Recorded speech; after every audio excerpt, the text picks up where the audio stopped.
की जे काही देशामध्ये चाललेलं आहे हे एकंदरीत देशाच्या हिताचं आहे असं मी त्या ठिकाणी मानत नाहीये.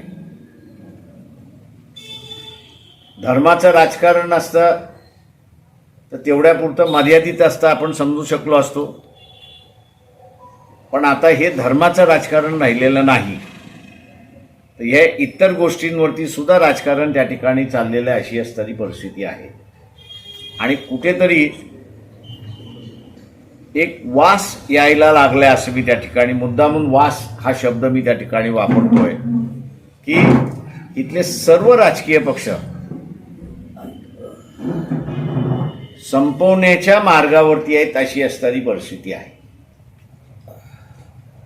येत्या 2-3 वर्षामध्ये इथले राजकीय पक्ष राहतील की न राहतील अशी असणारी परिस्थिती उभी राहते असं मला एकंदरीत त्या ठिकाणी दिसतंय. तेव्हा सर्व जनमानसाने इथे पॉलिटिकल पार्टीज राहिल्या, राजकीय पक्ष राहिले तर लोकशाही राहिली हे आपण असणारं लक्षात घ्या.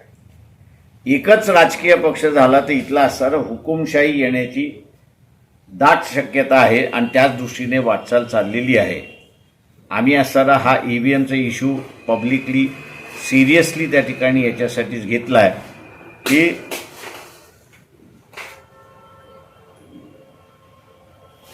आत्ताच्या महाराष्ट्राच्या निवडणुका या एकनाथ शिंदे यांच्या नेतृत्वाखाली लढल्या गेल्या. पण आता मुख्यमंत्री करताना एकनाथ शिंदेला बाजूला सारून भारतीय जनता पक्ष असं म्हणते की आमच्या जास्ती आमदार आलेले आहेत म्हणून आम्हाला असणारं मुख्यमंत्री पद पाहिजे.